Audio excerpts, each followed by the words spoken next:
जय श्री कृष्ण। श्रीमद् भगवद गीता यथारूप अध्याय 1 कुरुक्षेत्र के युद्ध स्थल में सैन्य निरीक्षण। धृतराष्ट्र उवाच धर्म क्षेत्रे कुरुक्षेत्रे समवेतायुयुत्सवः मामका पांडवाश्चैव किम कुर्वत संजय। अर्थ, धृतराष्ट्र ने कहा, हे संजय, धर्म भूमि कुरुक्षेत्र में युद्ध की इच्छा से एकत्र हुए मेरे तथा पांडु के पुत्रों ने क्या किया। तात्पर्य, भगवत गीता एक बहुपठित आस्तिक विज्ञान है जो गीता महात्म्य में सार रूप में दिया हुआ है। इसमें यह उल्लेख है कि मनुष्य को चाहिए कि वह श्री कृष्ण के भक्त की सहायता से संवीक्षण करते हुए भगवत गीता का अध्ययन करे और स्वार्थ प्रेरित व्याख्याओं के बिना उसे समझने का प्रयास करे। अर्जुन ने जिस प्रकार से साक्षात भगवान कृष्ण से गीता सुनी और उसका उपदेश ग्रहण किया, इस प्रकार की स्पष्ट अनुभूति का उदाहरण भगवत गीता में ही है। यदि उसी गुरु परंपरा से निजी स्वार्थ से प्रेरित हुए बिना किसी को भगवत गीता समझने का सौभाग्य प्राप्त हो तो वह समस्त वैदिक ज्ञान तथा विश्व के समस्त शास्त्रों के अध्ययन को पीछे छोड़ देता है। पाठक को भगवत गीता में न केवल अन्य शास्त्रों की सारी बातें मिलेंगी, अपितु ऐसी बातें भी मिलेंगी जो अन्यत्र कहीं उपलब्ध नहीं है। यही गीता का विशिष्ट मानदंड है। स्वयं भगवान श्री कृष्ण द्वारा साक्षात उच्चरित होने के कारण यह पूर्ण आस्तिक विज्ञान है। महाभारत में वर्णित धृतराष्ट्र तथा संजय की वार्ताएं इस महान दर्शन के मूल सिद्धांत का कार्य करती हैं। माना जाता है कि इस दर्शन की प्रस्तुति कुरुक्षेत्र के युद्ध स्थल में हुई, जो वैदिक युग से पवित्र तीर्थ स्थल रहा है। इसका प्रवचन भगवान द्वारा मानव जाति के पथ प्रदर्शन हेतु तब किया गया था जब वे इस लोक में स्वयं उपस्थित थे। धर्म क्षेत्र शब्द सार्थक है क्योंकि कुरुक्षेत्र के युद्ध स्थल में अर्जुन के पक्ष में श्री भगवान स्वयं उपस्थित थे। कौरवों का पिता धृतराष्ट्र अपने पुत्रों की विजय की संभावना के विषय में अत्यधिक संदिग्ध था तथा इसी संदेह के कारण उसने अपने सचिव से पूछा, उन्होंने क्या किया। वह आश्वस्त था कि उसके पुत्र तथा उसके छोटे भाई पांडु के पुत्र कुरुक्षेत्र की युद्ध भूमि में निर्णयात्मक संग्राम के लिए एकत्र हुए हैं। फिर भी उसकी जिज्ञासा सार्थक है। वह नहीं चाहता था कि भाइयों में कोई समझौता हो, अतः वह युद्ध भूमि में अपने पुत्रों की नियति के विषय में आश्वस्त होना चाह रहा था। चूंकि इस युद्ध को कुरुक्षेत्र में लड़ा जाना था, जिसका उल्लेख वेदों में स्वर्ग के निवासियों के लिए भी तीर्थ स्थल के रूप में हुआ है, अतः धृतराष्ट्र अत्यंत भयभीत था कि इस पवित्र स्थल का युद्ध के परिणाम पर न जाने कैसा प्रभाव पड़े। उसे भली भांति ज्ञात था कि इसका प्रभाव अर्जुन तथा पांडु के अन्य पुत्रों पर अत्यंत अनुकूल पड़ेगा, क्योंकि स्वभाव से वे सभी पुण्यात्मा थे। संजय श्री व्यास का शिष्य था, अतः उनकी कृपा से संजय धृतराष्ट्र के कक्ष में बैठे बैठे कुरुक्षेत्र के युद्ध स्थल का दर्शन कर सकता था। इसीलिए धृतराष्ट्र ने उससे युद्ध स्थल की स्थिति के विषय में पूछा। पांडव तथा धृतराष्ट्र के पुत्र दोनों ही एक वंश से संबंधित हैं, किंतु यहाँ पर धृतराष्ट्र के वाक्य से उसके मनोभाव प्रकट होते हैं। उसने जानबूझकर अपने पुत्रों को कुरु कहा और पांडु के पुत्रों को वंश के उत्तराधिकारी से विलग कर दिया। इस तरह पांडु के पुत्रों अर्थात अपने भतीजों के साथ धृतराष्ट्र की विशिष्ट मना स्थिति समझी जा सकती है। जिस प्रकार धान के खेत से अवांछित पौधों को उखाड़ दिया जाता है, उसी प्रकार इस कथा के आरंभ से ही ऐसी आशा की जाती है कि जहां धर्म के पिता श्री कृष्ण उपस्थित हों, वहां कुरुक्षेत्र रूपी खेत में दुर्योधन आदि धृतराष्ट्र के पुत्र रूपी अवांछित पौधों को समूल नष्ट करके युधिष्ठिर आदि नितांत धार्मिक पुरुषों की स्थापना की जाएगी। यहाँ धर्म क्षेत्र तथा कुरुक्षेत्र शब्दों की उनकी ऐतिहासिक तथा वैदिक महत्ता के अतिरिक्त यही सार्थकता है। संजय उवाच दृष्टा तु पांडवानीकं व्यूढ़ं दुर्योधनस्तदा आचार्यमुपसंगम्य राजा वचनम ब्रवीत। संजय ने कहा, हे राजन, पांडु पुत्रों द्वारा सेना की व्यूह रचना देखकर राजा दुर्योधन अपने गुरु के पास गया और उसने ये शब्द कहे। तात्पर्य, धृतराष्ट्र जन्म से अंधा था। दुर्भाग्यवश वह आध्यात्मिक दृष्टि से भी वंचित था। वह यह भी जानता था कि उसी के समान उसके पुत्र भी धर्म के मामले में अंधे हैं और उसे विश्वास था कि वे पांडवों के साथ कभी भी समझौता नहीं कर पाएंगे, क्योंकि पांचों पांडव जन्म से ही पवित्र थे। फिर भी उसी तीर्थ स्थान के प्रभाव के विषय में संदेह था। इसीलिए संजय युद्ध भूमि की स्थिति के विषय में उसके प्रश्न के मंतव्य को समझ गया, अतः वह निराशा राजा को प्रोत्साहित करना चाह रहा था। उसने उसे विश्वास दिलाया कि उसके पुत्र पवित्र स्थान के प्रभाव में आकर किसी प्रकार का समझौता करने नहीं जा रहे हैं। उसने राजा को बताया कि उसका पुत्र दुर्योधन पांडवों की सेना को देखकर तुरंत अपने सेनापति द्रोणाचार्य को वास्तविक स्थिति से अवगत कराने गया। यद्यपि दुर्योधन को राजा कहकर संबोधित किया गया है, तो भी स्थिति की गंभीरता के कारण उसे सेनापति के पास जाना पड़ा। अतएव दुर्योधन राजनीतिज्ञ बनने के लिए सर्वथा उपयुक्त था, किंतु जब उसने पांडवों की व्यूह रचना देखी तो उसका यह कूटनीतिक व्यवहार उसके भय को छिपा न पाया। पश्येताम पांडुपुत्राणा माचार्य महतीम चमूम व्यूढ़ाम द्रुपद पुत्रेण तव शिष्येण धीमता। हे आचार्य, पांडुपुत्रों की विशाल सेना को देखें, जिसे आपके विद्यमान शिष्य द्रुपद के पुत्र ने इतने कौशल से व्यवस्थित किया है। तात्पर्य, परम राजनीतिज्ञ दुर्योधन महान ब्राह्मण सेनापति द्रोणाचार्य के दोषों को इंगित करना चाहता था। अर्जुन की पत्नी द्रौपदी के पिता राजा द्रुपद के साथ द्रोणाचार्य का कुछ राजनीतिक झगड़ा था। इस झगड़े के फलस्वरूप द्रुपद ने एक महान यज्ञ संपन्न किया, जिससे उसे एक ऐसा पुत्र प्राप्त होने का वरदान मिला जो द्रोणाचार्य का वध कर सके। द्रोणाचार्य इसे भली भांति जानता था, किंतु जब द्रुपद का पुत्र धृष्टद्युम्न युद्ध शिक्षा के लिए उसको सौंपा गया तो द्रोणाचार्य को उसे अपने सारे सैनिक रहस्य प्रदान करने में कोई झिझक नहीं हुई। अब धृष्टद्युम्न कुरुक्षेत्र की युद्ध भूमि में पांडवों का पक्ष ले रहा था और उसने द्रोणाचार्य से जो कला सीखी थी उसी के आधार पर उसने यह व्यूह रचना की थी। दुर्योधन ने द्रोणाचार्य की इस दुर्बलता को इंगित किया, जिससे वह युद्ध में सजग रहे और समझौता ना करे। इसके द्वारा वह द्रोणाचार्य को यह भी बताना चाह रहा था कि वह अपने प्रिय शिष्य पांडवों के प्रति युद्ध में उदारता न दिखा बैठे। विशेष रूप से अर्जुन उसका अत्यंत प्रिय एवं तेजस्वी शिष्य था। दुर्योधन ने यह भी चेतना दी कि युद्ध में इस प्रकार की उदारता से हार हो सकती है। अत्र शूरा महेश्वासा भीमार्जुन समायुधि युयुधानो विराटश्च द्रुपदश्च महारथा।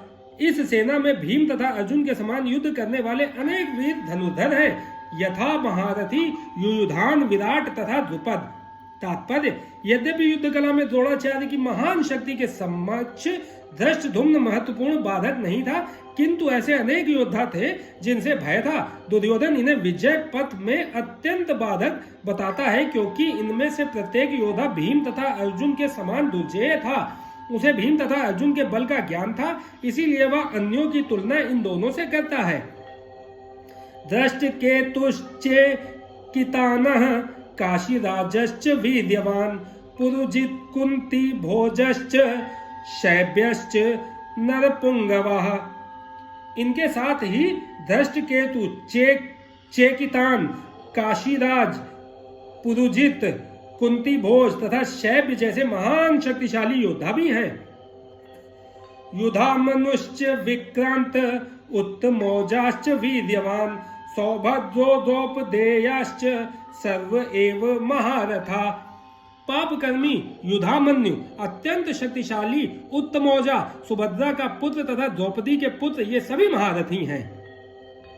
अस्माकं तु विशिष्टा ये तानि बोध द्विजोत्तम नायका मम सैन्यस्य संज्ञार्थ ताम्रवीमिते। किंतु हे ब्राह्मण श्रेष्ठ, आपकी सूचना के लिए मैं अपनी सेना के उन नायकों के विषय में बताना चाहूंगा जो मेरी सेना को संचालित करने में विशेष रूप से निपुण हैं। भीमान भीष्मश्च कर्णश्च कृपश्च समितिंजय अश्वत्थामा विकर्णश्च सोमदत्तस्थितैव च। मेरी सेना में स्वयं आप, भीष्म, कर्ण, कृपाचार्य, अश्वत्थामा, विकर्ण तथा सोमदत्त का पुत्र भूरिश्रवा आदि हैं जो युद्ध में सदैव विजयी रहे हैं। तात्पर्य, दुर्योधन उन अद्वितीय युद्ध वीरों का उल्लेख करता है जो सदैव विजयी होते रहे हैं। विकर्ण दुर्योधन का भाई है, अश्वत्थामा द्रोणाचार्य का पुत्र है और सोमदत्ती या भूरिश्रवा बहीलकों के राजा का पुत्र है। कर्ण अर्जुन का आधा भाई है क्योंकि वह कुंती के गर्भ से राजा पांडु के साथ विवाहित होने के पूर्व उत्पन्न हुआ था। कृपाचार्य की जुड़वा बहन द्रोणाचार्य को बाही थी। अन्ये च बहवा शूरा मदर्थे त्यक्त जीवता नाना शस्त्र प्रहरणा सर्वे युद्ध विशारदा। ऐसे अन्य अनेक वीर भी हैं जो मेरे लिए अपना जीवन त्याग करने के लिए उद्यत हैं। वे विविध प्रकार के हथियारों से सुसज्जित हैं और युद्ध विद्या में निपुण हैं। तात्पर्य, जहां तक अन्यों का यथा जयद्रथ, कृतवर्मा तथा शल्य का संबंध है, वे सब दुर्योधन के लिए अपने प्राणों की आहुति देने के लिए तैयार रहते हैं। दूसरे शब्दों में यह पूर्व निश्चित है कि वे अब पापी दुर्योधन के दल में सम्मिलित होने के कारण कुरुक्षेत्र के युद्ध में मारे जाएंगे। निसंदेह अपने मित्रों की संयुक्त शक्ति के कारण दुर्योधन अपनी विजय के प्रति आश्वस्त था। अपर्याप्तम तदस्माकं बलम भीष्माभिरक्षितम पर्याप्तम त्विदमेतेषां बलम भीमाभिरक्षितम। हमारी शक्ति अपरिमेय है और हम सब पितामह द्वारा भली भांति संरक्षित हैं, जबकि पांडवों की शक्ति भीम द्वारा भली भांति संरक्षित होकर भी सीमित है। तात्पर्य, यहाँ पर दुर्योधन ने तुलनात्मक शक्ति का अनुमान प्रस्तुत किया है। वह सोचता है कि अत्यंत अनुभवी सेना नायक भीष्म पितामह के द्वारा विशेष रूप से संरक्षित होने के कारण उसकी सशस्त्र सेनाओं की शक्ति अपरिमेय है। दूसरी ओर पांडवों की सेनाएं सीमित हैं क्योंकि उनकी सुरक्षा एक कम अनुभवी नायक भीम द्वारा की जा रही है, जो भीष्म की तुलना में नगण्य है। दुर्योधन सदैव भीम से ईर्ष्या करता था क्योंकि वह जानता था कि यदि उसकी मृत्यु कभी हुई तो वह भीम के द्वारा ही होगी, किंतु साथ ही उसे दृढ़ विश्वास था कि भीष्म की उपस्थिति में उसकी विजय निश्चित है, क्योंकि भीष्म कहीं अधिक उत्कृष्ट सेनापति हैं। वह युद्ध में विजयी होगा, यह उसका दृढ़ निश्चय था। अयनेषु च सर्वेषु यथा भागमवस्थिता भीष्ममेवाभिरक्षन्तु भवन्तः सर्व एव ही। अतएव सैन्य व्यूह में अपने अपने मोर्चों पर खड़े रहकर आप सभी भीष्म पितामह को पूरी सहायता दें। तात्पर्य, भीष्म पितामह के शौर्य की प्रशंसा करने के बाद दुर्योधन ने सोचा कि कहीं अन्य योद्धा यह न समझ लें कि उन्हें कम महत्व दिया जा रहा है। अतः दुर्योधन ने अपने सहज कूटनीतिज्ञ ढंग से स्थिति संभालने के उद्देश्य से उपर्युक्त शब्द कहे। उसने बलपूर्वक कहा कि भीष्म देव निसंदेह महानतम योद्धा हैं, किंतु अब वे वृद्ध हो चुके हैं। अतः प्रत्येक सैनिक को चाहिए कि चारों ओर से उनकी सुरक्षा का विशेष ध्यान रखे। हो सकता है कि वे किसी एक दिशा में युद्ध करने में लग जाएं और शत्रु इस व्यस्तता का लाभ उठा ले। अतः यह आवश्यक है कि अन्य योद्धा मोर्चों पर अपनी अपनी स्थिति पर अडिग रहें और शत्रु को व्यूह न तोड़ने दें। दुर्योधन को पूर्ण विश्वास था कि कुरुओं की विजय भीष्म देव की उपस्थिति पर निर्भर है। उसे युद्ध में भीष्म देव तथा द्रोणाचार्य के पूर्ण सहयोग की आशा थी, क्योंकि वह अच्छी तरह जानता था कि इन दोनों ने उस समय एक शब्द भी नहीं कहा था जब अर्जुन की पत्नी द्रौपदी को असहाय अवस्था में भरी सभा में नग्न किया जा रहा था और जब उसने उनसे न्याय की भीख मांगी थी, यह जानते हुए भी कि इन दोनों सेनापतियों के मन में पांडवों के लिए स्नेह था। दुर्योधन को आशा थी कि वे इस स्नेह को उसी तरह त्याग देंगे जिस तरह उन्होंने धूर्त क्रीड़ा के अवसर पर किया था। तस्य सज्जन्यहर्ष कुरु वृद्धा पितामह सिंहनादम विनदौश्चैः शंखम दद्मो प्रतापवान। तब कुरुवंश के वयोवृद्ध परम प्रतापी एवं वृद्ध पितामह ने सिंह गर्जना की सी ध्वनि करने वाले अपने शंख को उच्च स्वर में बजाया, जिससे दुर्योधन को हर्ष हुआ। तात्पर्य, कुरुवंश के वयोवृद्ध पितामह अपने पौत्र दुर्योधन का मनोभाव जान गए और उसके प्रति अपनी स्वाभाविक दयावश उन्होंने उसे प्रसन्न करने के लिए अत्यंत उच्च स्वर से अपना शंख बजाया, जो उनकी सिंह के समान स्थिति के अनुरूप था। अब प्रत्यक्ष रूप में शंख के द्वारा प्रतीकात्मक ढंग से उन्होंने अपने हताश पौत्र दुर्योधन को बता दिया कि उन्हें युद्ध में विजय की आशा नहीं है, क्योंकि दूसरे पक्ष में साक्षात भगवान श्री कृष्ण हैं। फिर भी युद्ध का मार्गदर्शन करना उनका कर्तव्य था और इस संबंध में वे कोई कसर नहीं रखेंगे। ततः शखांश्च भैर्यश्च पर्वान् खगोमुखा सहसैवाभ्य हन्यन्त सशब्दस्तु मूलो अभवत्। तत्पश्चात शंख, नगाड़े, बिगुल, तुरही तथा सींग सहसा एक साथ बज उठे। वह समवेत स्वर अत्यंत कोलाहलपूर्ण था। ततः श्वेतैर्य युक्ते महती स्यन्दने स्थितो माधवः पांडवश्चैव दिव्यो शंखो प्रदम्तुः। दूसरी ओर से श्वेत घोड़े द्वारा खींचे जाने वाले विशाल रथ पर आसीन कृष्ण तथा अर्जुन ने अपने अपने दिव्य शंख बजाए। भीष्मदेव द्वारा बजाए गए शंख की तुलना में कृष्ण तथा अर्जुन के शंखों को दिव्य कहा गया है। दिव्य शंखों के नाद से यह सूचित हो रहा था कि दूसरे पक्ष की विजय की कोई आशा न थी, क्योंकि कृष्ण पांडवों के पक्ष में थे। जयस्तु पांडुपुत्राणाम येषां पक्षे जनार्दनः।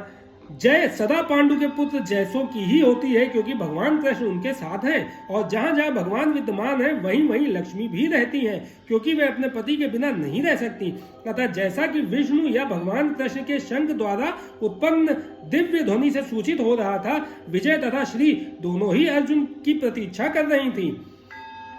इसके अतिरिक्त जिस रथ में दोनों मित्र आसीन थे वह अर्जुन को अग्नि देवता द्वारा प्रदत्त था और इससे सूचित हो रहा था कि तीनों लोकों में जहां कहीं भी यह जाएगा वहां विजय निश्चित है। पांचजन्य ऋषिकेशो देवदत्तम धनंजयः पौंड्रम दद्मो महाशंखम भीम कर्मा वृकोदरः।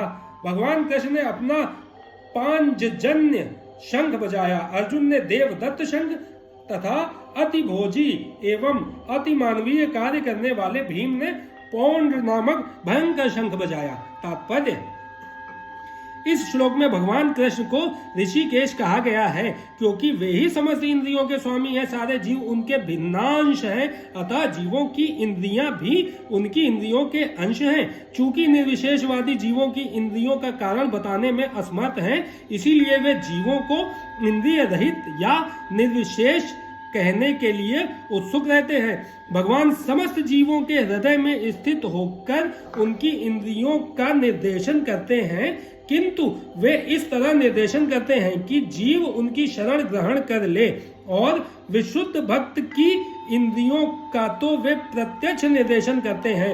यहाँ कुरुक्षेत्र की युद्ध भूमि में भगवान कृष्ण अर्जुन की दिव्य इंद्रियों का निर्देशन करते हैं, इसीलिए उनको ऋषिकेश कहा गया है। भगवान के विविध कार्यों के अनुसार उनके भिन्न भिन्न नाम है। उदाहरणार्थ इनका एक नाम मधुसूदन है, क्योंकि उन्होंने मधु नाम के असुर को मारा था।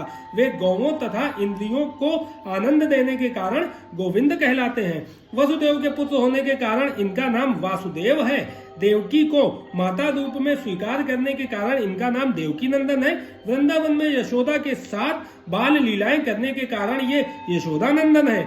अपने मित्र अर्जुन का सारथी बनने के कारण पार्थ सारथी हैं। इसी प्रकार उनका एक नाम ऋषिकेश है, क्योंकि उन्होंने कुरुक्षेत्र के युद्ध स्थल में अर्जुन का निर्देशन किया।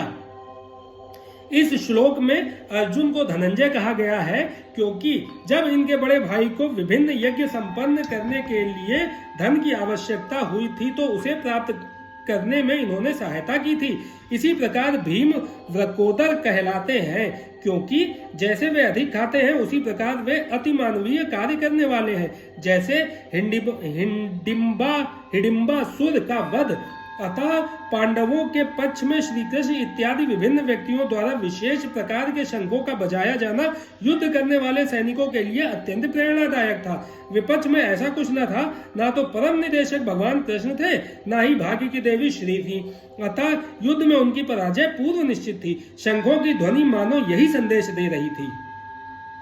अनंत विजयम राजा कुंती पुत्रो युधिष्ठिरः नकुलः सह देवश्च सुघोषमणि पुष्पकौ काश्यश्च परमेश्वासः शिखंडी च महारथा दृष्टद्युम्नो विराटश्च सात्यकीश्च पराजितः द्रुपदो द्रौपदेयाश्च सर्वशः पृथ्वीपते सौभद्रश्च महाबाहु शंखादम दद्मु पृथक पृथक। हे राजन, कुंती पुत्र राजा युधिष्ठिर ने अपना अनंत विजय नामक शंख बजाया तथा नकुल और सहदेव ने सुघोष एवं मणिपुष्पक शंख बजाए। महान धनुर्धर काशी राज परम योद्धा शिखंडी धृष्टद्युम्न विराट अजय सात्विक द्रुपद द्रौपदी के पुत्र तथा सुभद्रा के महाबाहु पुत्र आदि सबों ने अपने अपने शंख बजाए। तात्पर्य, संजय ने राजा धृतराष्ट्र को अत्यंत चतुराई से यह बताया कि पांडु के पुत्रों को धोखा देने तथा राज सिंहासन पर अपने पुत्रों को आसीन कराने की यह अविवेकपूर्ण नीति श्लाघनीय नहीं थी। लक्षणों से पहले से ही यह सूचित हो रहा था कि इस महायुद्ध में सारा कुरुवंश मारा जाएगा। भीष्म पितामह से लेकर अभिमन्यु तथा अन्य पौत्रों तक विश्व के अनेक देशों के राजाओं समेत उपस्थित सारे के सारे लोगों का विनाश निश्चित था।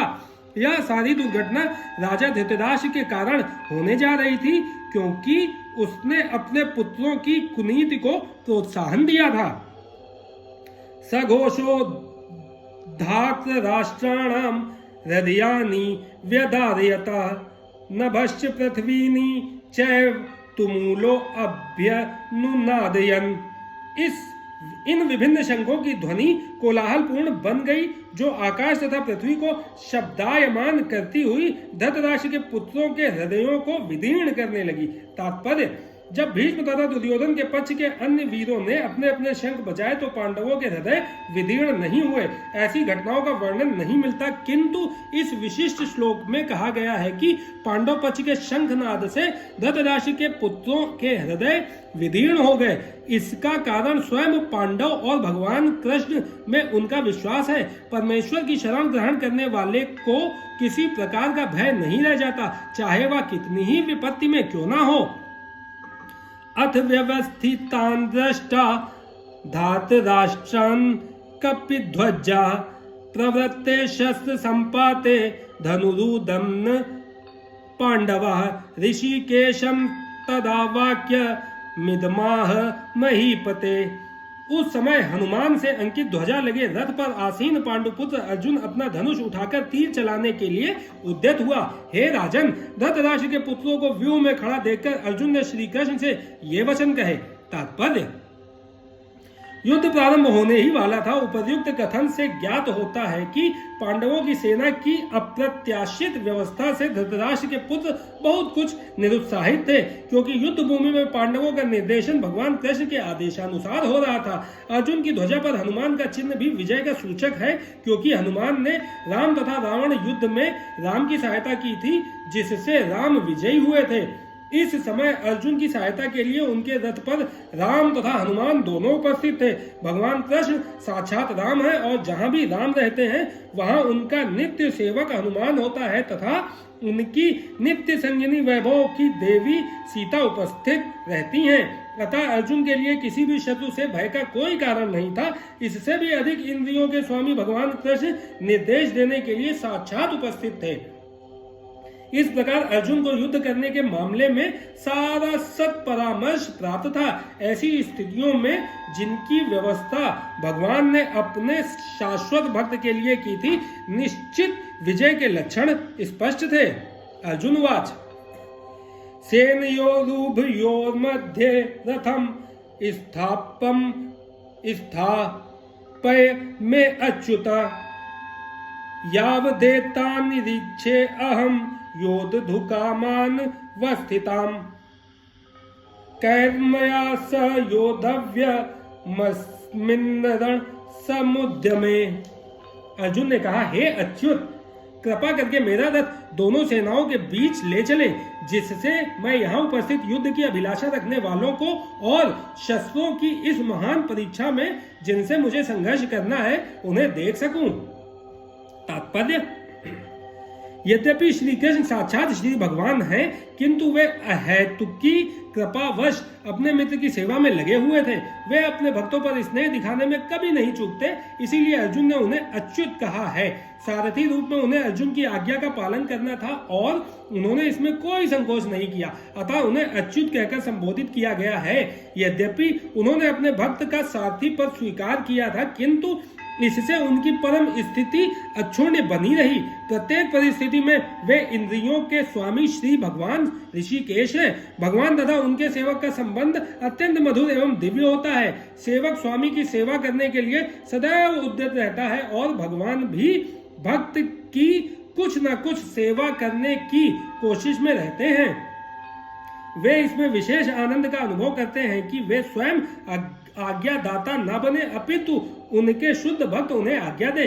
चूंकि वे स्वामी हैं, अतः सभी लोग उनके आज्ञा पालक हैं और उनके ऊपर उनको आज्ञा देने वाला कोई नहीं है। किंतु जब वे देखते हैं कि उनका शुद्ध भक्त आज्ञा दे रहा है तो उन्हें दिव्य आनंद मिलता है। यद्यपि वे समस्त परिस्थितियों में अच्युत रहने वाले हैं। भगवान का शुद्ध भक्त होने के कारण अर्जुन को अपने बंधु बांधवों से युद्ध करने की तनिक भी इच्छा न थी, किंतु दुर्योधन द्वारा शांतिपूर्ण समझौता न करके हठ धर्मिता पर उतारू होने के कारण उसे युद्ध भूमि में आना पड़ा। अतः वह यह जानने के लिए अत्यंत उत्सुक था कि युद्ध भूमि में कौन कौन से अग्रणी व्यक्ति उपस्थित हैं। यद्यपि युद्ध भूमि में शांति प्रयासों का कोई प्रश्न नहीं उठता, तो भी वह उन्हें फिर से देखना चाह रहा था और यह देखना चाह रहा था कि वे इस अवांछित युद्ध पर किस हद तक तुले हुए हैं। यो तस्य माना न वेक्षे अहम य एते अत्र समागता धातराष्ट्रस्य दुर्बुद्धे युद्धे प्रियचि कीशवा। मुझे उन लोगों को देखने दीजिए जो यहाँ पर धृतराष्ट्र की दुर्बुद्धि पुत्र दुर्योधन को प्रसन्न करने की इच्छा से लड़ने के लिए आए हुए हैं। तात्पर्य, यह सर्वविदित था कि दुर्योधन अपने पिता धृतराष्ट्र की साठगांठ से पापपूर्ण योजनाएं बनाकर पांडवों के राज्य को हड़पना चाहता था। अतः जिन समस्त लोगों ने दुर्योधन का पक्ष ग्रहण किया था वे उसी के समान धर्मा रहे होंगे।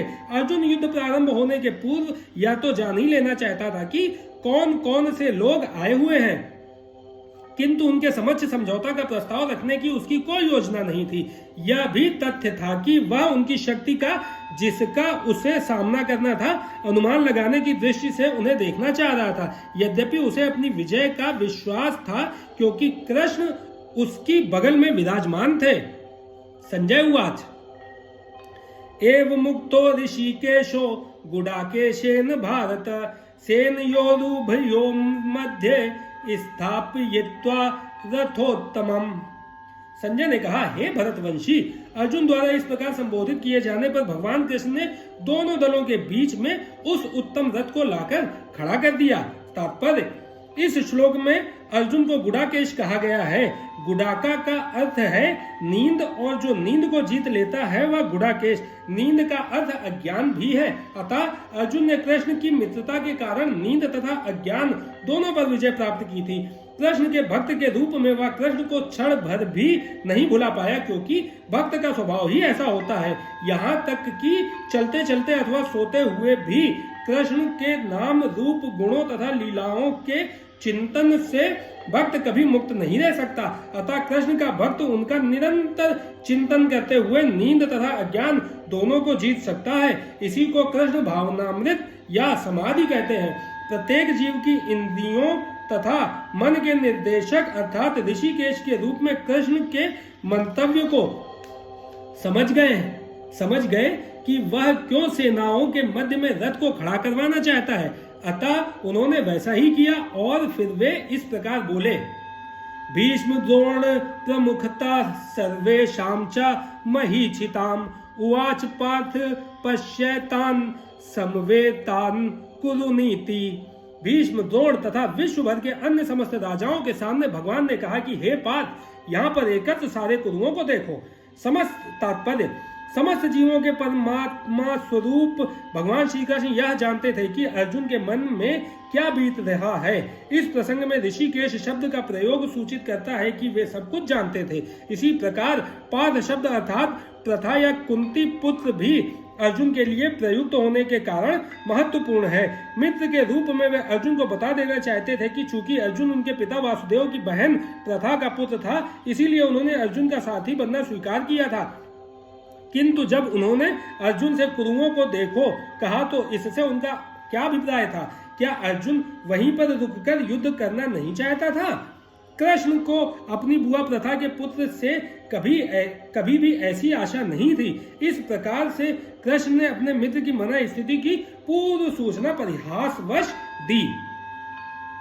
तत्रापश्यस्तिथि तान पार्थ पितृनथ पितामहान आचार्यान् मान तुलान भ्रांतन पुत्रान पौत्रान सखी स्थान श्वशुरान सुहृदश्चैव सेनयोरुभयोरपि। अर्जुन ने वहां पर दोनों पक्षों की सेनाओं के मध्य में अपने चाचा ताऊओं, पितामह, गुरुओं, मामाओं, भाइयों, पुत्रों, पौत्रों, मित्रों, ससुरों और शुभ चिंतकों को भी देखा। तात्पर्य, अर्जुन युद्ध भूमि में अपने सभी संबंधियों को देख सका। वह अपने पिता के समकालीन भूरिश्रवा जैसे व्यक्तियों, भीष्म तथा सोमदत्त जैसे पितामहों, द्रोणाचार्य तथा कृपाचार्य जैसे गुरुओं, शल्य तथा शकुनी जैसे मामाओं, दुर्योधन जैसे भाइयों, लक्ष्मण जैसे पुत्रों, अश्वत्थामा जैसे मित्रों एवं कृतवर्मा जैसे शुभ चिंतकों को देख सका। वह उन सेनाओं को भी देख सका जिनमें उसके अनेक मित्र थे। तांसमीक्ष्य कौन्तेय सर्वान् बंधु नवस्थितान् कृपया पर्याविष्टो विषीदन्निदं ब्रवीत। जब कुंती पुत्र अर्जुन ने मित्रों तथा संबंधियों की इन विभिन्न श्रेणियों को देखा तो वह करुणा से अभिभूत हो गया और इस प्रकार बोला। अर्जुन उवाच, द्वष्टेमं स्वजनं कृष्ण युयुत्सुं समुपस्थितं सीदन्तिमं गात्राणि मुखम च परिशुष्यति। अर्जुन ने कहा, हे कृष्ण, इस प्रकार युद्ध की इच्छा रखने वाले अपने मित्रों तथा संबंधियों को अपने समक्ष उपस्थित देखकर मेरे शरीर के अंग कांप रहे हैं और मेरा मुंह सूख रहा है। तात्पर्य, यथार्थ भक्ति से युक्त मनुष्य में वे सारे सद्गुण रहते हैं जो सत्पुरुषों या देवताओं में पाए जाते हैं, जबकि अभक्त अपनी शिक्षा तथा संस्कृति के द्वारा भौतिक योग्यताओं में चाहे कितना ही उन्नत क्यों न हो, इन ईश्वरीय गुणों से विहीन होता है। अतः स्वजनों, मित्रों तथा संबंधियों को युद्ध भूमि में देखते ही अर्जुन उन सबों के लिए करुणा से अभिभूत हो गया जिन्होंने परस्पर युद्ध करने का निश्चय किया था। जहां तक उसके अपने सैनिकों का संबंध था, वह उनके प्रति प्रारंभ से दयालु था, किंतु विपक्षी दल के सैनिकों की आसन्न मृत्यु को देखकर वह उन पर भी दया का अनुभव कर रहा था। और जब वह इस प्रकार सोच रहा था तो उसके अंगों में कंपन होने लगा और मुख सूख गया। उन सबको युद्धाभिमुख देखकर उसे आश्चर्य भी हुआ। प्रायः सारा कुटुंब अर्जुन के सगे संबंधी उससे युद्ध करने आए थे। यद्यपि इसका उल्लेख नहीं है, किंतु तो भी सहज अनुमान लगाया जा सकता है कि न केवल उसके अंग कांप रहे थे और मुंह सूख रहा था, अपितु वह दयावश रुदन भी कर रहा था। अर्जुन में ऐसे लक्षण किसी दुर्बलता के कारण नहीं, अपितु हृदय की कोमलता के कारण थे, जो भगवान के शुद्ध भक्त का लक्षण है। अतः कहा गया है, यस्यास्ति भक्तिर्भगवत्स्य जिना सर्वै गुणैस्तत्र समासते सुरा हराव भक्तस्य कुतो महद्गुणा मनोरथे नासति धावतो बहि। जो भगवान के प्रति अविचल भक्ति रखता है उसमें देवताओं के सद्गुण पाए जाते हैं, किंतु जो भगवत भक्त नहीं है उसके पास भौतिक योग्यताएं ही रहती हैं जिनका कोई मूल्य नहीं होता। इसका कारण यह है कि वह मानसिक धरातल पर मंडराता रहता है और ज्वलंत माया के द्वारा अवश्य ही आकृष्ट होता है। वेपथुश्च शरीरे में रोमहर्षश्च जायते गांडीवं सते हस्तात्वक्तच्चैव परिदह्रते। मेरा सारा शरीर कांप रहा है, मेरे रोंगटे खड़े हो रहे हैं, मेरा गांडीव धनुष मेरे हाथ से सरक रहा है और मेरी त्वचा जल रही है। तात्पर्य, शरीर में दो प्रकार का कंपन होता है और रोंगटे भी दो प्रकार से खड़े होते हैं। ऐसा या तो आध्यात्मिक परमानंद के समय या भौतिक परिस्थितियों में अत्यधिक भय उत्पन्न होने पर होता है। दिव्य साक्षात्कार में कोई भय नहीं होता। इस अवस्था में अर्जुन के जो लक्षण है वे भौतिक भय अर्थात जीवन की हानि के कारण है। अन्य लक्षणों से भी यह स्पष्ट है, वह इतना अधीर हो गया कि उसका विख्यात धनुष गांडीव उसके हाथ से सरक रहा था और उसकी त्वचा में जलन उत्पन्न हो रही थी। ये सब लक्षण देहात्म बुद्धि से जन्य है। न च शक्रोम्यवस्थान्तुं भ्रमतीव च मे मनः निमित्तानि च पश्यामि विपरीतानि केशव। मैं यहाँ अब और अधिक खड़ा रहने में असमर्थ हूँ, मैं अपने को भूल रहा हूँ और मेरा सिर चकरा रहा है। हे कृष्ण, मुझे तो केवल अमंगल के कारण दिख रहे हैं। तात्पर्य, अपने अधैर्य के कारण अर्जुन युद्ध भूमि में खड़ा रहने में असमर्थ था और अपने मन की इस दुर्बलता के कारण उससे आत्मविस्मृति हो रही थी। भौतिक वस्तुओं के प्रति अत्यधिक आसक्ति के कारण मनुष्य ऐसी मोहमयी स्थिति में पड़ जाता है। भयम द्वितीयाभिनिवेशतः स्यात्। ऐसा भय तथा मानसिक असंतुलन उन व्यक्तियों में उत्पन्न होता है जो भौतिक परिस्थितियों से ग्रस्त होते हैं। अर्जुन को युद्ध भूमि में केवल दुखदायी पराजय की प्रतीति हो रही थी। वह शत्रु पर विजय पाकर भी सुखी नहीं होगा। निमित्तानि विपरीतानि शब्द महत्वपूर्ण है। जब मनुष्य को अपनी आशाओं में केवल निराशा दिखती है तो वह सोचता है, मैं यहाँ क्यों हूँ। प्रत्येक प्राणी अपने में तथा अपने स्वार्थ में रुचि रखता है, किसी की भी परमात्मा में रुचि नहीं होती। कृष्ण की इच्छा से अर्जुन अपने स्वार्थ के प्रति अज्ञान दिखा रहा है। मनुष्य का वास्तविक स्वार्थ तो विष्णु या कृष्ण में निहित है। बद्ध जीव इसे भूल जाता है, इसीलिए उसे भौतिक कष्ट उठाने पड़ते हैं। अर्जुन ने सोचा कि उसकी विजय केवल उसके शोक का कारण बन सकती है। चन श्रेयो अनुपश्यामि हत्वा स्वजन माहवे नाकंगे विजयम कृष्ण न च राज्यम सुखानि च। हे कृष्ण, इस युद्ध में अपने ही स्वजनों का वध करने से ना तो मुझे कोई अच्छाई दिखती है और ना मैं उससे किसी प्रकार की विजय, राज्य या सुख की इच्छा रखता हूँ। तात्पर्य, यह जाने बिना कि मनुष्य का स्वार्थ विष्णु में है। सारे बद्धजीव शारीरिक संबंधों के प्रति यह सोचकर आकर्षित होते हैं कि वे ऐसी परिस्थितियों में प्रसन्न रहेंगे। ऐसी देहात्म बुद्धि के कारण वे भौतिक सुखों के कारणों को भी भूल जाते हैं। अर्जुन तो क्षत्रिय का नैतिक धर्म भी भूल गया था। कहा जाता है कि दो प्रकार के मनुष्य परम शक्तिशाली तथा जाज्वल्यमान सूर्य मंडल में प्रवेश करने के योग्य होते हैं। ये हैं, एक तो क्षत्रिय जो कृष्ण की आज्ञा से युद्ध में मरता है तथा दूसरा सन्यासी जो आध्यात्मिक अनुशीलन में लगा रहता है।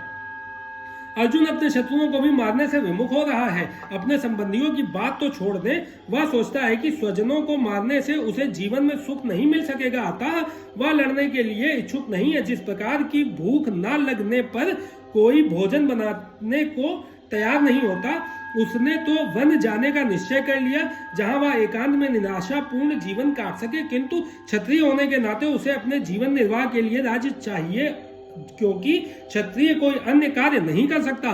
किंतु अर्जुन के पास राज्य कहाँ है? उसके लिए तो राज्य प्राप्त करने का एकमात्र अवसर है कि अपने बंधु बांधवों से लड़कर अपने पिता के राज्य का उत्तराधिकार प्राप्त करे, जिसे वह करना नहीं चाह रहा है। इसीलिए वह अपने को जंगल में एकांतवास करके निराशा का एकांत जीवन बिताने के योग्य समझता है। किम नो राज्येन गोविंद किम भो गैर्जीवितेन वा येषामर्थे कांगच्छितं नो राज्यं भोगः सुखानि च त इमे अवस्थिता युद्धे प्राणास्त्यक्त्वा धनानि च आचार्या पितरः पुत्राः तथैव च पितामहः मातुलाः क्षुरापौत्रः श्याला संबंधी नस्तथा एतान् हन्तुमिच्छामि गतो अपि मधुसूदन अपि त्रैलोक्य राज्यस्य हेतो की नु मही कृते निहत्य धातराष्ट्राणां का प्रीति स्यायज्जनार्दन।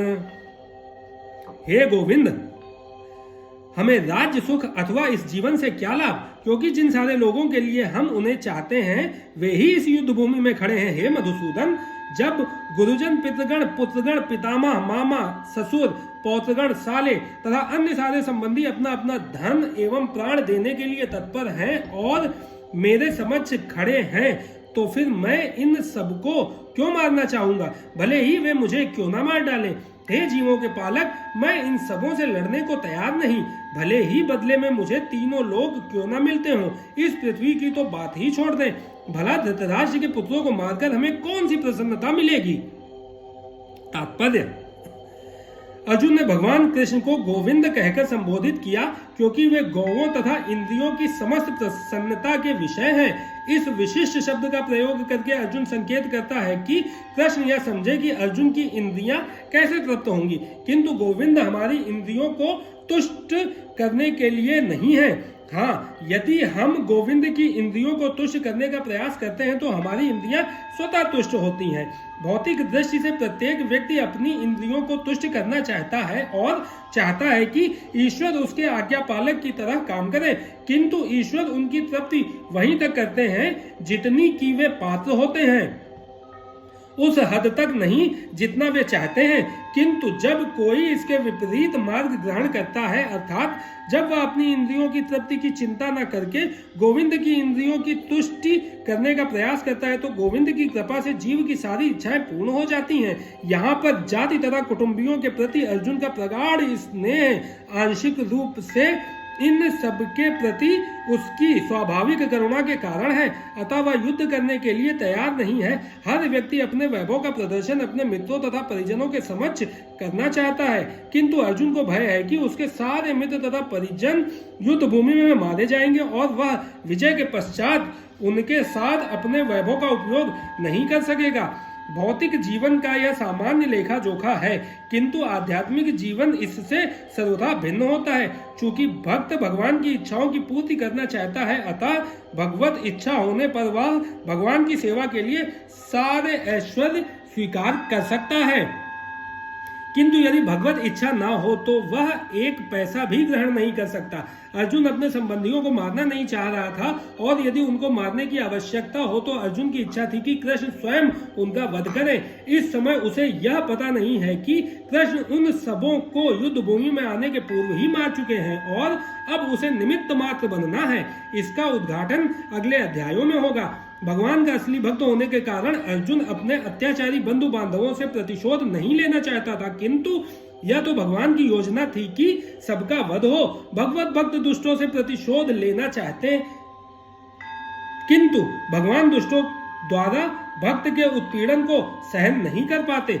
भगवान किसी व्यक्ति को अपनी इच्छा से क्षमा कर सकते हैं, किंतु यदि कोई उनके भक्तों को हानि पहुंचाता है तो वे उसे क्षमा नहीं करते। इसीलिए भगवान इन दुराचारियों का वध करने के लिए उद्यत थे, यद्यपि अर्जुन उन्हें क्षमा करना चाहता था। पाप में वाश्रये दस्मान हत्वैतानात तायिनः तस्मान्नार्य वयं हन्तुम धातराष्ट्रान् सबान्धवान् स्वजनं हि कथं हत्वा सुखिनः स्याम माधव। यदि हम ऐसे आतताइयों का वध करते हैं तो हम पर पाप चढ़ेगा, अतः यह उचित नहीं होगा कि हम धृतराष्ट्र के पुत्रों तथा उनके मित्रों का वध करें। हे लक्ष्मीपति कृष्ण, इससे हमें क्या लाभ होगा और अपने ही कुटुंबियों को मारकर हम किस प्रकार सुखी हो सकते हैं। तात्पर्य, वैदिक आदेशानुसार आतताई 6 प्रकार के होते हैं। 1 विष देने वाला, 2 घर में अग्नि लगाने वाला, 3 घातक हथियार से आक्रमण करने वाला, 4 धन लूटने वाला, 5 दूसरे की भूमि हड़पने वाला तथा 6 पराई स्त्री का अपहरण करने वाला। ऐसे आतताइयों का तुरंत वध कर देना चाहिए, क्योंकि इनके वध से कोई पाप नहीं लगता। आतताइयों का इस तरह वध करना किसी सामान्य व्यक्ति को शोभा दे सकता है, किंतु अर्जुन कोई सामान्य व्यक्ति नहीं है। वह स्वयं से साधु है, अतः वह स्वभाव से साधु है, अतः वह उनके साथ साधुवत व्यवहार करना चाहता था, किंतु इस प्रकार का व्यवहार क्षत्रिय के लिए उपयुक्त नहीं है। यद्यपि राज्य प्रशासन के लिए उत्तरदायी व्यक्ति को साधु प्रकृति का होना चाहिए, किंतु उसे कायर नहीं होना चाहिए। उदाहरणार्थ भगवान राम इतने साधु थे कि आज भी लोग राम राज्य में रहना चाहते हैं, किंतु उन्होंने कभी कायरता प्रदर्शित नहीं की। रावण आतताई था, क्योंकि वह राम की पत्नी सीता का अपहरण करके ले गया था, किंतु राम ने उसे ऐसा पाठ पढ़ाया जो विश्व इतिहास में बेजोड़ है। अर्जुन के प्रसंग में विशिष्ट प्रकार के आतताइयों से भेंट होती है। ये है उसके निजी पितामह, आचार्य, मित्र, पुत्र, पौत्र इत्यादि। इसलिए अर्जुन ने विचार किया कि उनके प्रति वह सामान्य आतताइयों जैसा कटु व्यवहार न करे। इसके अतिरिक्त साधु पुरुषों को तो क्षमा करने की सलाह दी जाती है। साधु पुरुषों के लिए ऐसे आदेश किसी राजनीतिक आपातकाल से अधिक महत्व रखते हैं। इसलिए अर्जुन ने विचार किया कि राजनीतिक कारणों से स्वजनों का वध करने की अपेक्षा धर्म तथा सदाचार की दृष्टि से उन्हें क्षमा कर देना श्रेयस्कर होगा। अतः क्षणिक शारीरिक सुख के लिए इस तरह वध करना लाभप्रद नहीं होगा। अंततः जब सारा राज्य तथा उससे प्राप्त सुख स्थायी नहीं है, तो फिर अपने स्वजनों को मारकर वह अपने ही जीवन तथा शाश्वत मुक्ति को संकट में क्यों डाले।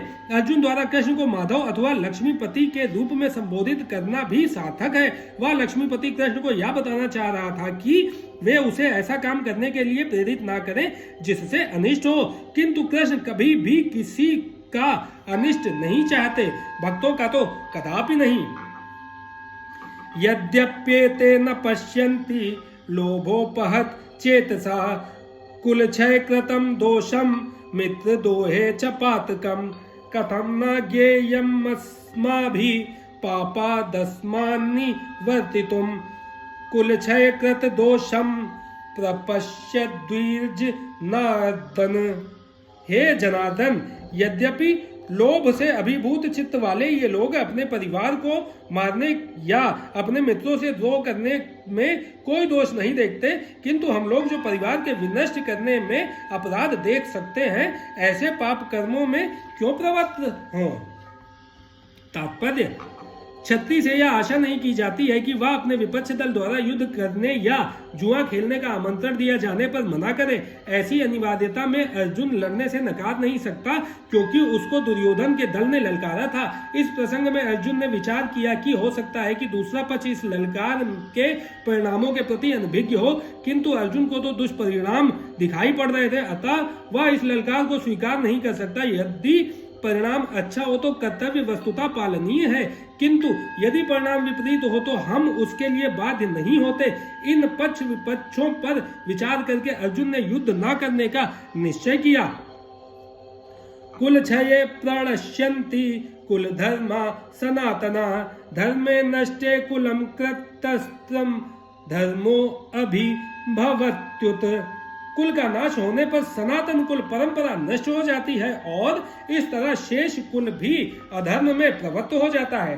तात्पर्य, वर्णाश्रम व्यवस्था में धार्मिक परंपराओं के अनेक नियम हैं, जिनकी सहायता से परिवार के सदस्य ठीक से उन्नति करके आध्यात्मिक मूल्यों की उपलब्धि कर सकते हैं। परिवार में जन्म से लेकर मृत्यु तक के सारे संस्कारों के लिए वयोवृद्ध लोग उत्तरदायी होते हैं, किंतु इन वयोवृद्धों की मृत्यु के पश्चात संस्कार संबंधी पारिवारिक परंपराएं रुक जाती हैं और परिवार के जो तरुण सदस्य बचे रहते हैं वे अधर्ममय व्यसनों में प्रवृत्त होने से मुक्ति लाभ से वंचित रह सकते हैं। अतः किसी भी कारणवश परिवार के वयोवृद्धों का वध नहीं होना चाहिए।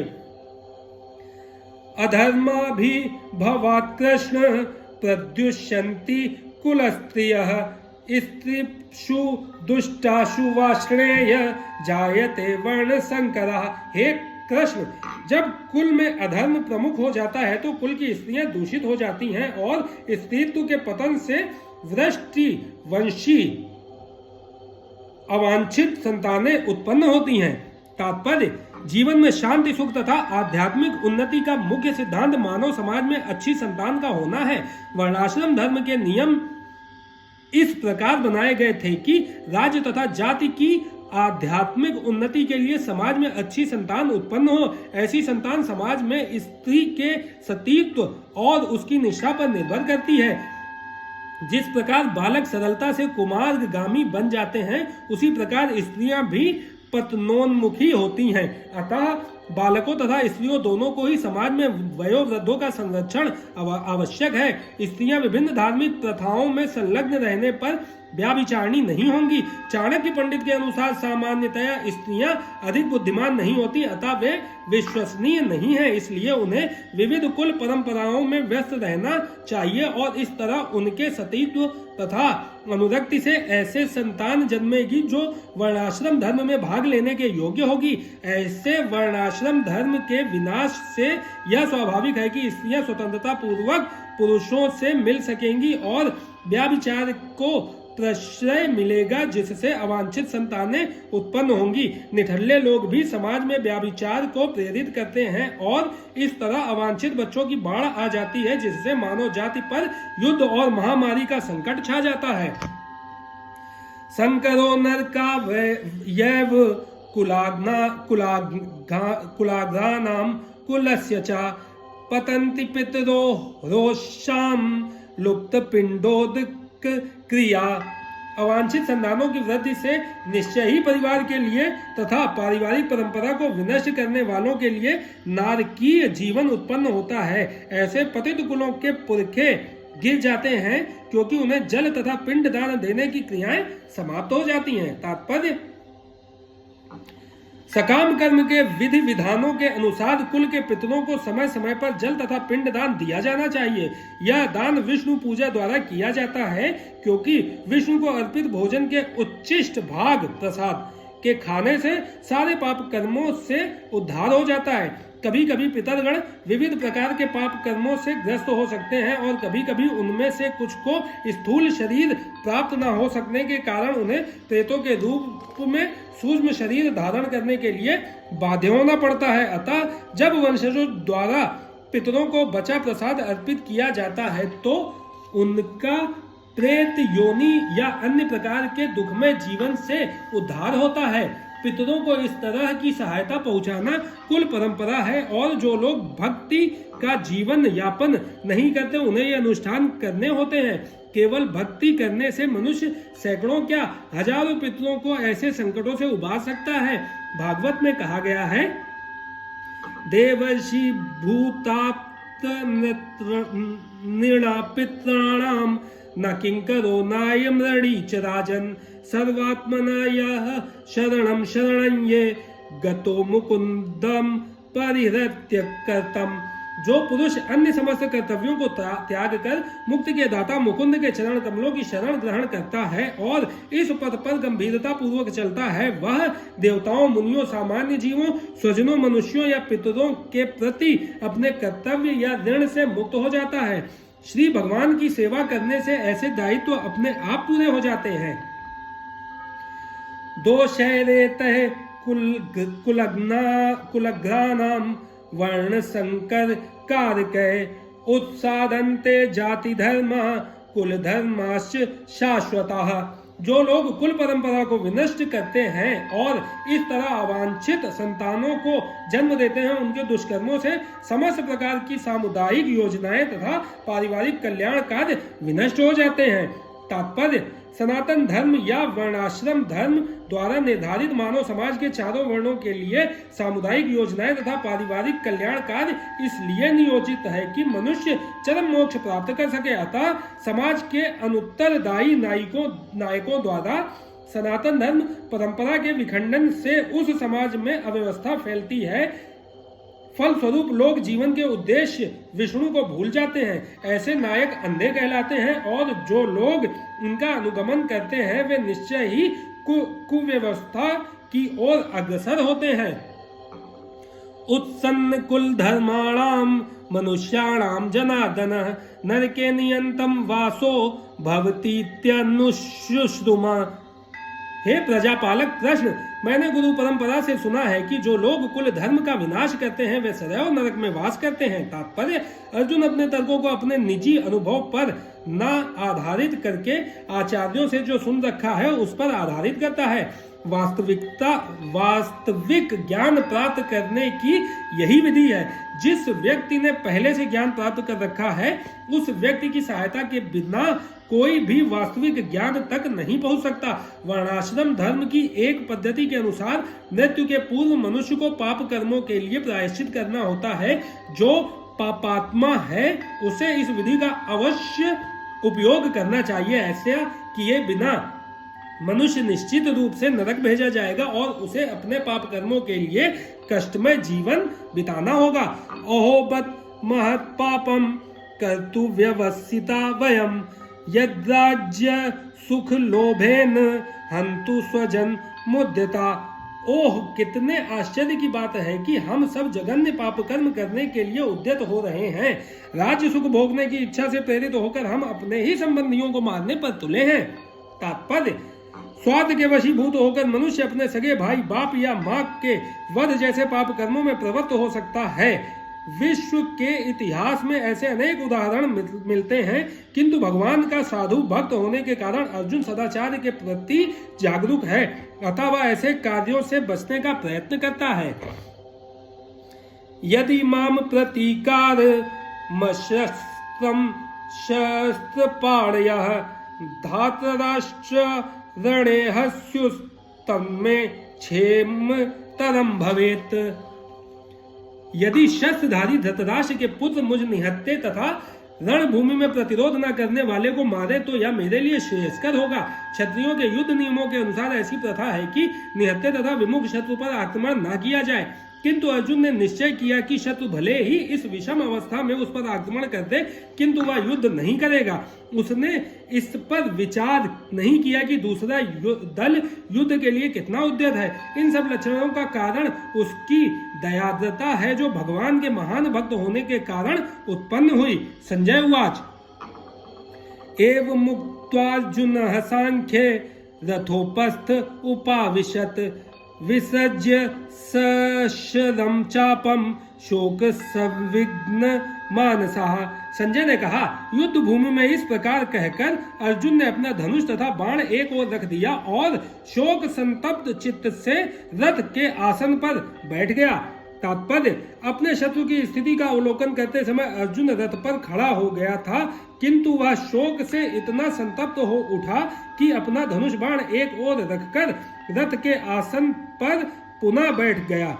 ऐसा दयालु तथा कोमल हृदय व्यक्ति जो भगवान की सेवा में रत हो, आत्मज्ञान प्राप्त करने के योग्य है।